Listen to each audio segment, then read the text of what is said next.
So usually at the beginning of the New Year meetings, we like to come out with some new campaign, some super cool thing that nobody wants to do at first, and then we talk it through and we end up doing it.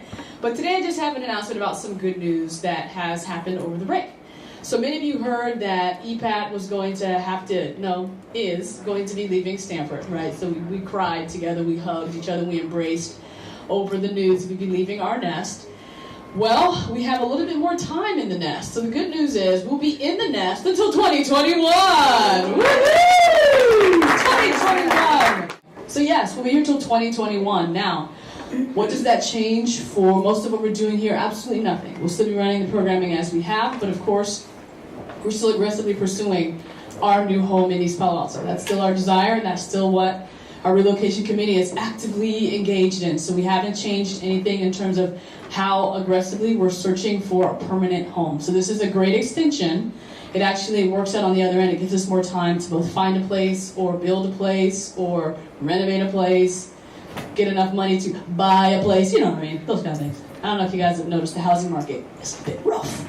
It's just a bit rough these days. Anyway, real quick, all of these things that I'm about to tell you are on our calendar, but I always like to give a preview of things coming up this quarter. So real quick, I'm going to start with dates on the bottom, right? So the dates on the bottom, we start this Wednesday, the 10th and the 11th, Wednesday, Thursday. Now that's just a study hall. There will be no tutors. That gives us a chance to get the kids back into the rhythm, back into the flow before their tutors come. And their tutors will begin on the 16th. Let's see, we are closed the 15th of January and the 19th. Anybody know why? President. Which one is the president today? 19. Which one is Dr. King? 15. Okay, you guys are woke. I'm loving it. We will have our spring quarter meeting on these 2 days, and we will have our spring break here. Spring break's always tough. We have a lot of schools. You guys are spread out, all the way down to Belmont, Redwood Shores, going that far north, and we have people going south. And so it's difficult. It's always difficult for us to get a spring break date that accommodates everybody, so we have to just kind of stick to one that works best for the tutors. So that's why that date is there. Now let me talk about a couple of policy things that you should know. These things are on the top. Here we go. Real quick, illness. It is flu season. Did anybody get the flu over the break? Raise your hand, Maribel. Okay, so she got it. She almost died. She cried some tears. It was rough. And we don't want that rough coming in this building. Okay, so we do have a very strict attendance policy and a strict absence policy, and it's still as strict as it ever was. But if your child has a fever, keep them at home. If they wake up and they seem really sick and you don't send them to school, don't send them to us, because we don't want it either. You know what I'm saying? I love your children, but I don't want to share everything with them, right? Viruses, bacteria, and germs, they can keep those things. So we also want you to help us encourage your kids to have sanitary habits. We oftentimes have to say to kids when they get out of the bathroom, did you wash your hands? Did you wash your hands? Okay, go back in and wash your hands. No offense, but it's usually the boys coming out of the boys' bathroom. So, the boys. Not kids. So, help your kids get into a habit. Maybe they do it at home, but when they go out in public, when they come here, we do have to continue to encourage them.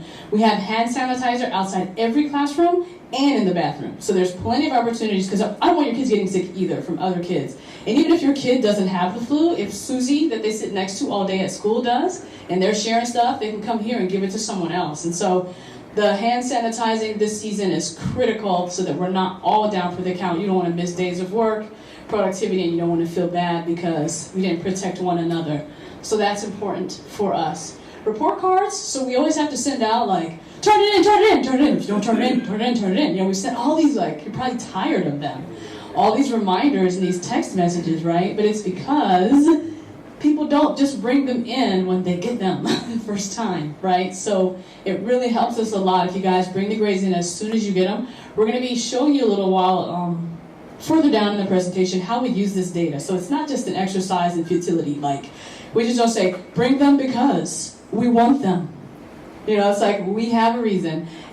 And to be, in all honesty, you guys should be clamoring to get them, right? Once your kids have been in school for 3 months or so, you should be wanting to see, how'd that go? How was that quarter? You know what I mean? Did we get better? Did we get worse? Did we make any progress? Like that's why they're in school, to make progress. And if you have no documents about their progress, why were they there? So you guys should be more thirsty for the report cards than we are nagging you to get them for our own purposes.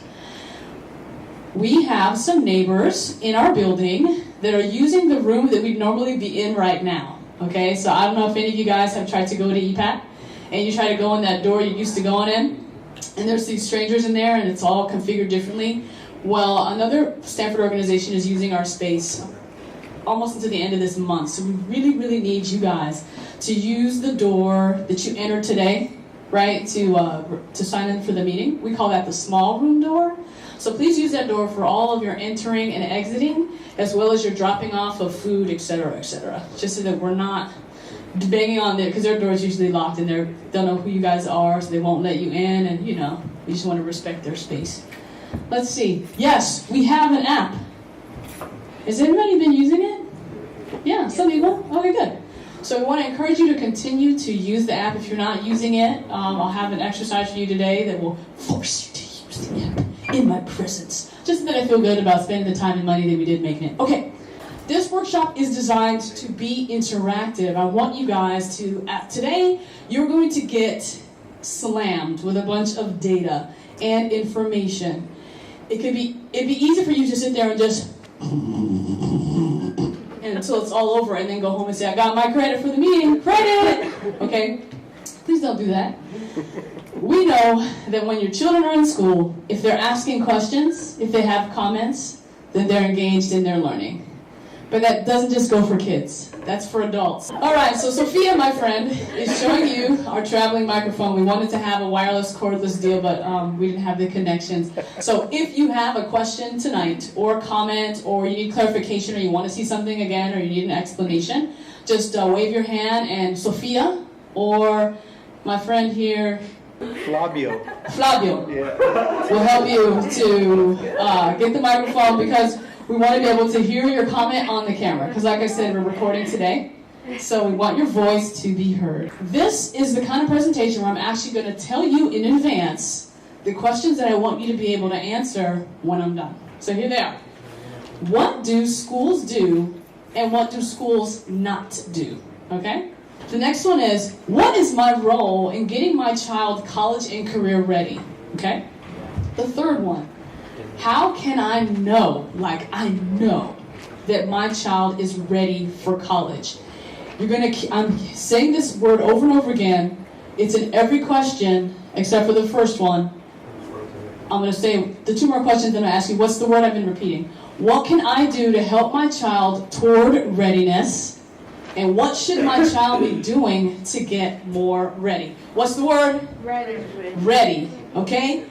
Ready is a key word, because if you were here early with Ms. Pahulu, we had some slides running, and one of the slides that was a stat that I hadn't seen because I didn't add all the stats. We did this, by the way, this presentation is not my handiwork. It's a function of a collaboration between Sophia, also known as Maribel, and Christina and myself. We each dug into what really is going on in our tiers to come up with this information. So she brought in, I think, a statistic that said that only 30% of California's 9th graders will graduate from college. Okay. There was a stat about 30%, and then there was an article headline that talked about how most students who go to college today are not ready, right? So we already know that at the end of the road, right, which is college, that's not the end, but at a very major point in your child's education, a lot of kids either aren't making it there, are not making it through there, or they get there and they cannot compete. They're not ready. That's why in our program for grades K-12, we're pushing this word ready. It's like, yeah, maybe you fulfill some requirements, but are you ready? You know what I'm saying? So ready is what you're going to hear a lot today, because ready is the difference between college and not. Okay, fine, I'm giving you some answers. So these are the questions that you need to be thinking about while we do our presentation. So I'm going to sit down, because I'm going to bring up first and foremost, Sofia Maribel Zarate. So a lot of the parents that have been part of my workshops, they've been hearing about what every high school student needs to be able to go to college. We learned that through all our different workshops that high schools are not required to get your child to go to college. They're required to have your child graduate and end high school with a high school diploma. That doesn't mean that they're automatically going to college. That means that they're not ready, nor they have the classes needed. So for a high school, a lot of these statistics, or actually these numbers, are coming from the Sequoia High School District. I can't speak. So to be able to graduate from Sequoia, Carmel, Woodside, MA, you need 4 years of English, 2 years of science, 2 years of math, 3.5 years of history, 1 year of art, PE. You need PE to graduate. So if your child is failing PE, they need that to graduate. And 1 year career prep. So a lot of the high schools, including Palo Alto and Gunn, they have 1 year where they have to take a class that is either multimedia development, cooking, anything that will prepare them for a career. But that doesn't mean that they're preparing them for college. So English, you need 4 years of English to graduate, to be able to apply to college. So this means that you need at minimum of these years to be able to apply to a UC. And a lot of the high school students that are in my program, actually everything that they're working towards is to apply to a UC. So that's UC Santa Cruz, UC Berkeley, UCLA, all the UCs. Science, you need between 2 and 3 years. Math, 3 to 4 years. History, 2 years. Art, 1 year. Foreign language, that means that they have to take a language. That'd be Spanish, that'd be French, Japanese, German, if they offer German. And 1 year of college prep. I think Keisha asked me, what is a college prep? I count that as an AP class, so an advanced placement class. And college prep classes can be taken at the high school as an AP class or at a community college. Your student in high school can take community college classes right now. They don't have to wait until they graduate to take a class at a community college. So a passing grade for high school to be able to apply for college, that means that they have to be at least getting a C for all their classes. But what is the magic number now? 3.0. That means that by the time they're ready to graduate from high school, they have to have an accumulated GPA of 3.0. So that means if they have a 1.0 their freshman year, to get to that 3.0 by the end of their senior year, they just made their life so much more difficult. So by the end of their senior year, they have to have at least a 3.0. If your child is getting all C's in high school, are they going to get to that 3.0 by the end of their senior year? No. So that means that they have to be striving to get to the B's and A's. If they have C's, fine, but we have to minimize the number of C's, because if we're looking at going to college and we're not going to get that great financial aid, we need to be striving for those A's and those B's. Maribel? Yes. Sorry, I want to say something. You're actually looking at by the end of junior year, because you're applying to college at the beginning of senior year. Right. Correct. You do not need extracurriculars to graduate from high school. Do you need extracurriculars to apply to college? Yes. So for the high school students, that's why I'm always on you guys' case to be doing volunteer work, to do some sort of after-school activity. That'd be sport, that'd be volunteering, that'd be being part of a club, because you need to be active. You need to be demonstrating that you can do more than just being at school, and that you can take care of yourself, and that you're responsible enough to be able to handle not just academics, but also things outside. Nice. Okay, thank you. So for the sophomores and juniors, you usually take the PSAT at school. Actually, schools have been providing those at school, which is great. So if you have a child in the 10th grade and 11th grade, you already got an email from me saying, I need your PSAT scores. But by the end of your junior year, you're actually encouraged to start taking the SAT and the ACT. These tests actually test your ability to be able to be successful in college. So they test your reading, and they test your math and your writing. And these tests test schools if you're going to be able to cut it. If you don't do well in these tests, it's telling the schools that you're not ready to go to college, that you're not ready to participate at their university, at their college. So it's very important that by the end of your junior year and your senior year, that you have those basic skills to be able to take the reading and the writing and the math, to be able to prove to schools and colleges and universities that you're ready to be part of their environment. So for high school, this is what is needed to get to college. And hopefully having all of this will get you there, but not just get you there, get you to finish in 4 years. There's also statistics and numbers out there that the number of students finishing college in 4 years is actually getting smaller. So students are now finishing college in like 5 to 6 years, meaning that they're like, the statistics we're showing is that some of these students have to get to college, and because they were not ready to get there, they have to take remedial classes. That means that they have to take classes to get them up to speed to be at college level. So students are having to are not being able to graduate within 4 years because they need to take all these additional classes to just get them to catch up. Well, does middle school matter? And how much does it really matter anyway? You know what I'm saying? Okay, it turns out it matters a lot. So they did a study, and they said, what's the greatest predictor of how ready a kid will be? Was it, well, my parents were professors and they went to Stanford and they're lawyers and doctors. No, actually, your background characteristics were only a 7% factor. Was it, well, I aced all my classes in high school, so I was like the legit bomb one? No, 9%. Was it, I'm a really good test taker, like I really know how to go in there and just like focus in and take my tests and like ace them? And no, that was 21%. That's important too. I took advanced honors. That's why I was ready for college. No, not that either. 54% of the predictive ability to know if you're going to be ready for college material is, how did I do in 8th grade? Did I achieve by 8th grade? Were my skills where they needed to be? The reality is, Maribel explained it already, they're going to put you in the classes that they feel you belong in based on how you did in 8th grade. But just know, you guys, this is not us saying this. This is not some made-up scare tactic. Every slide we put up here, we have the URLs connected. So if you want to go read these reports that we've been reading, please do, so that you can understand. And what I found interesting was, so it's 54% my 8th grade achievement and 21% how well I test. So almost 75% of what matters is the skills you have. Not your charm, your winning personality, how much I loved you, right? How much Abuelita loved you, how much we fed you, right?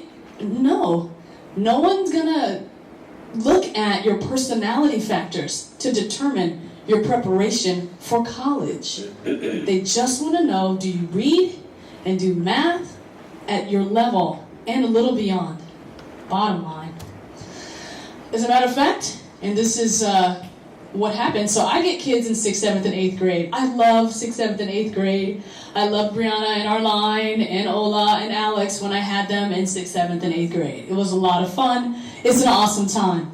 But by the time I get them, something scary has already happened, right? And it's this phenomena right here. Learning to read versus reading to learn. So sometimes I will get kids in my group who do not read at grade level. Christina, put Christina on the spot. When did they really stop teaching you how to read? What grade? 3rd, actually, is the technical, what the NAEP said. 3rd grade. So that means 4th, 5th, and 6th, you're now supposed to know how to decode, how to sound out words, and now you're supposed to be getting from these words deeper meaning, making inferences and predictions, right? Forecasting what you think is going to happen in the story and why those characters did what they did. Not going, right? We're done with that. We're supposed to be done with that. We're supposed to be done with our math facts and stuff. You know, like there's things that should be done, but they get to me in middle school and I'm like, nah, bro, you don't know your multiplication tables.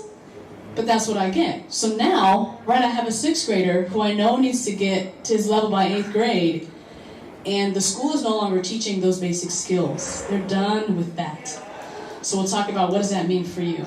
Another tidbit, and this is the answer to Everardo's question right here.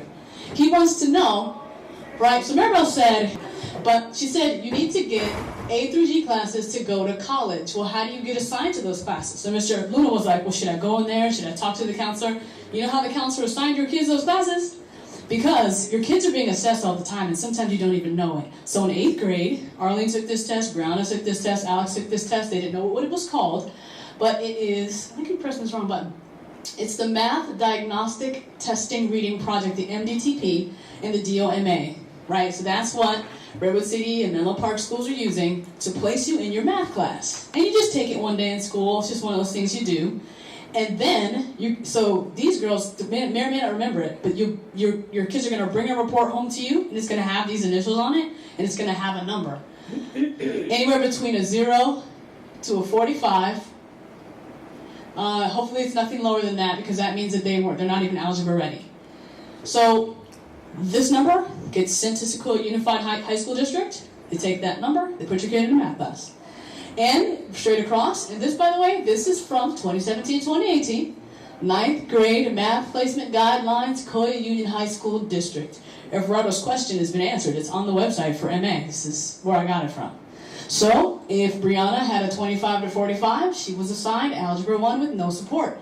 If she had a 0 to 17, she was assigned Algebra Readiness, 2 block periods of support. So what matters isn't, well, I know my kid can go to college. I really believe in them. What matters is, did they know how to do it or not, based on a test?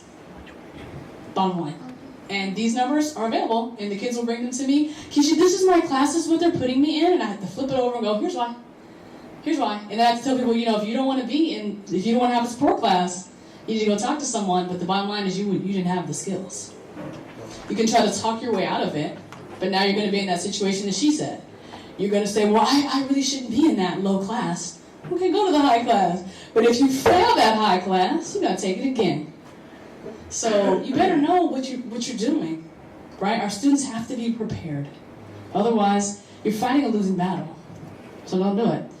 Here's the pathway for middle school, 6th through 8th grade, my favorite. Here's how it flows, right? Study skills. If your kid is just going to get a diploma, then they have lots of later missing homework, okay? And they have a disorganized backpack. If your kid is on their way towards being ready, they turn in their homework on time and their backpack is organized. Bottom line. These things are engraved for a reason. If your child is in middle school and they just can't seem to get anything above a C, that should be a concern. If they're in middle school, though, and they are at a 3.0 and that's where they're staying, then you should be, semi-comfortable. Ouch. This is what's in red, though. This lexile, this number, the lexile describes your student's reading ability, right? It should be if it's lower than a 925 in middle school, danger, Will Robinson, danger.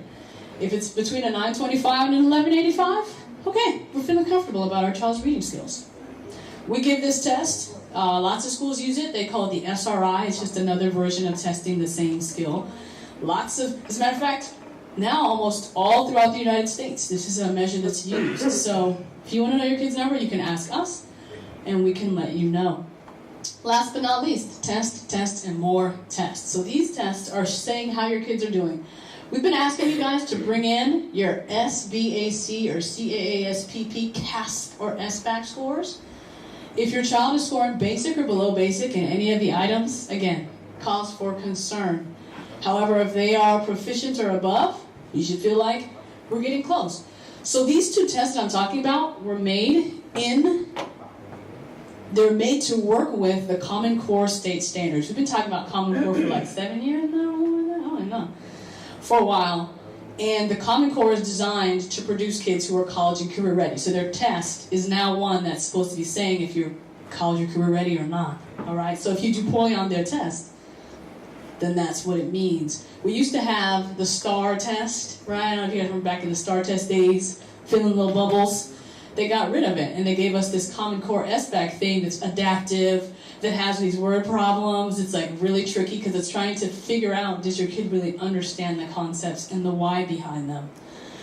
So this is the thing. So we have 2 paths, you guys. We're ready if we look like this. We need to start pedaling faster if we look like this now. And why do you think, here you go, audience. Someone other than Mr. Luna and Mr. Fafita has to answer this. Why did I put grades and study skills in gray? His grades can be a little tricky. Okay, students in the room, Arline, Bree, Alex, Ola, Christina, have you guys ever had a teacher that you felt graded you harder than another teacher? All hands up. Yeah. Have you ever had a teacher that you felt like was kind of easy? This is an easy pass class. Okay. So there are some situations where some teachers are harder than others, right? So maybe you work your butt off and you can't get above a B in somebody's class, you know what I mean? But then you're in some other class and the teacher's just giving the A's out, you know what I'm saying? So we can't rely on grades because they can differ from classroom to classroom, year to year, and teacher to teacher. So I had a student say to me this year, and then my time's gonna get up, so I'm gonna be quiet. I had a student tell me this year, hey, you know, my teacher gave me all A's last year, and I had her again this year, and she said that my writing's really improved, and now I'm actually writing like an A student. And I'm like, wait. I said, did you hear what you said? And he went, wait, why did you give me A's last year? You know, and I said, I don't know. I don't know. When she knew full well. But sometimes teachers give kids A's because they're motivated, friendly, hard workers, helpful around the classroom. Who knows, right? So he got an A in a class that his teacher then told him that he did not deserve. So grades in middle school, but skills always. I'm done. It's on you, Charlie. All right, everyone. So I'm going to talk about the elementary preparedness for college and career readiness. And I sat and I looked at what Maribel and Keisha did, and I was going to, talk about, well, you need to do this for reading, you need to do this for math, you need to do this for writing. But I think by and large, if you've been in elementary school group for at least a month, you pretty much already know what you need to do, okay? So I'm not going to dive deep into that. Instead, I'm going to dive deep into these other things. So if you just want your child to get a high school diploma, this is what you're going to hear from the teacher. Your child is a pleasure to have in class. How many of you have seen that? First of all, how many people read don't raise your hand. Don't let me know, just blink or something. If you read the comments on the report card, okay? So if you've read the comments on the report card, you may have seen this one. Your child is just such a pleasure. So good. Such a pleasure to have in class. I mean, just really demonstrating leadership, and I love it, okay? Your child is just going to get a high school diploma. All that personality. Okay, right here. If you keep saying, your child needs to work on, so-and-so just needs to work. After they say they're a pleasure to have in class and how much of a delight they are, their winning smile. I read that today on the report card. Their smile just lights up the room, encourages everyone. Really needs to work on this, though. Okay, so that's what's going on over here. Okay, high school diploma.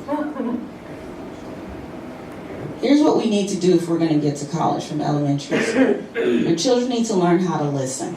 Okay, by that I mean they're asking questions about what was said or what they read. Not listening as in they're just standing there quiet and hearing, because that means they're a pleasure to have in class. That's what they're doing in class. That's why they're a pleasure. Okay, because they're not asking questions, they're not talking back. They're so good, They need to ask questions. Next, they enjoy inventing and creating. So some creativity.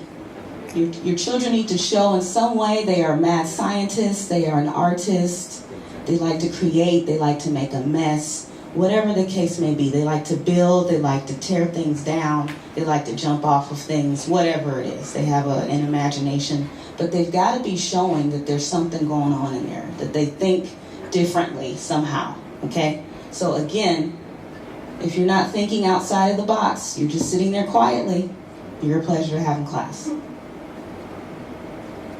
All right, communication. Your child has to share their thoughts and their feelings and explain clearly. Okay? Now I know for some people it's like, I don't want to hear what my child is thinking. But you need to. Okay? Let them, even if, I don't even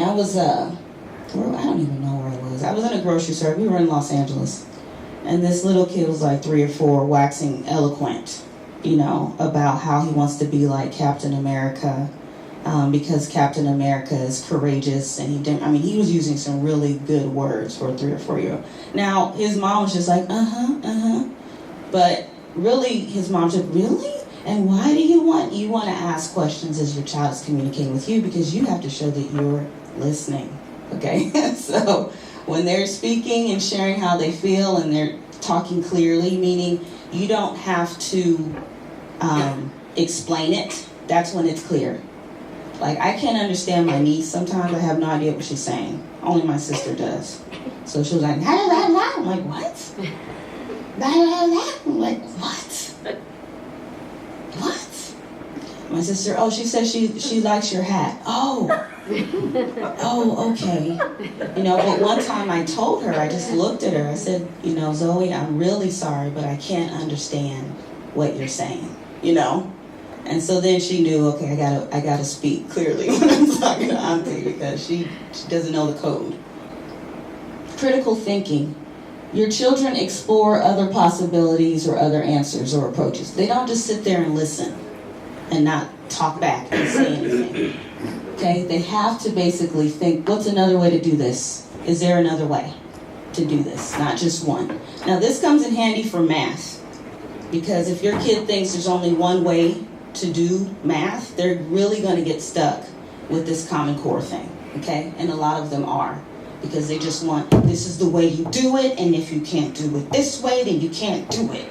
That's the wrong way to think. There are a lot of different ways to do math, okay? To find an answer. So they need to think critically. Organization. Your kid knows where to put things and where to find them, okay? So you have a child. Now, the things may be all over the place. Okay, let's say things are, but if you say, where do your Legos go? And they're able to boom, boom, boom, boom, put them away, they know where they go. Okay? It doesn't mean your child isn't a mess. It just means they know that goes over there, that goes over there. They know where things are. Okay? All right. They work until they reach a solution. So problem solving. So work until you reach a solution and know who to approach for help. A lot of times, these kids, they hit a problem and they hit a wall. Problem means wall. I am done. I am now going to sit and cry because I don't know what to do. That doesn't help. Okay, so you want to get here, it's tough to get here. You want fame, fame costs. Okay, so, I'm sorry for those of you who didn't know about the show Fame. Okay. So you have to work until you reach a solution. You have to know who to ask for help. And last but not least, your child wants to learn. They want to increase their skills. They want to develop weak areas. They want to refine their strong areas. They want to try something new. This is why I didn't put reading, writing, because here's the thing. If you really want to know how to read, what do you need to do? Read. If you really want to know how to write, what do you need to do? Write. If you really want to know how to get better in math, what do you need to do? Practice. That's it. Did you put in the work? Like, what are you trying that's new? Challenge them. What are you trying that's new? Try something. Even if it's something to eat that's different, like, who cares what it is, but just put something in them that gets them outside of the box. The other thing is the technology, guys, like, whoa. I know as adults, we are distracted, right? We are like, like this, right? We're doing it. And so if they're younger, if we can't even handle it, then imagine if you're younger. Like, you really cannot handle it. And so you have to put it away. It has to be just, we are going no tech. Get some mud and go play in it. Get some sticks, get some blocks. Just go old school for a little while, because the technology is too much of a distraction, even for us. So that's what prevents us from doing some of these things right here, too. A lot of people in tech don't let their kids use tech at all. which is weird. Anyway, so there you have it. Dave. Yeah, I want to make a comment. Christina just said about, cell phones and technology and things, right? Guess what that is? That is your phone. That is Siri. She will listen to you. She will communicate for you. She will think for you. If you ask your phone a question, it'll do that. It'll convert things. It'll do everything up there is what your child is using their cell phone for. So they are learning that via a device versus learning how to do those things themselves, because they are using technology as a crutch, right? So that is what's actually going on right now, is because we're living in an age where we have all the answers in our pockets now, everyone's getting lazy and no one is developing those types of skills. Because all those skills that your actual child needs to succeed, this is actually going on beyond even going to college. These are skills you need when you're working, right? The actual employee who can think differently and solve a problem differently is going to get paid more than someone who's just doing what they're told. If you're an employee that can offer a solution, if you're an employee that can offer a suggestion, if you can solve problems, you're going to be worth more money to their company. This is my last slide because you guys are trying to keep me up here. I told Keisha, we took all the data. I wanted to see how the kids were doing from the end of last school year to now. And so we recorded everything. Their CAFS test, if they took it, all the progress reports from the teachers, the report cards from teachers, their Lexile levels and how many minutes they read, how much math they've done on, how many lessons they've passed. Basically put a number on everything. And this is what we found. Every report that I receive from school is on this side. Every report that was from a non-school entity is on this side. Do you guys see what's going on?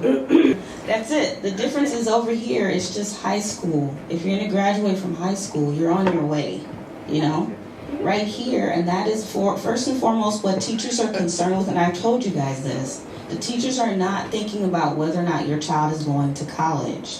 Even if they go to a charter school and they have the college flags hanging up, they're not thinking about that. They're just thinking about, are you going to pass my class? Are you going to pass second grade? And by pass, we mean what? D. Okay? So do you have the basic skills to pass my class? Is it D? Okay? So that's why things are higher on this side than they are on this side, which is the college and career readiness. This child is doing very well in schools. You can see they're getting A's. Okay? But in college and career readiness, not so much. Okay? Because I do have something practical to offer. As I was inputting report cards, a lot of teachers kept saying the same thing. Need to learn math facts, need to learn math facts. 5th grade, need to learn multiplication. I was like reeling because for me, multiplication was 2nd grade. 2nd grade. I shouldn't be looking at 5th grade talking about no. So, I'm very practical, so we have some handouts. What you can do is have your child do those every day for the rest of their lives until they learn the multiplication. We're giving you 1 copy so you can make your own copies. Okay, so yeah, they're back there. Reference sheet. Memorize everything on the front and back. 1st through 5th grade. Doesn't matter. 1st graders, start them. Multiply. Right now. 3 times 9. Right now. Okay.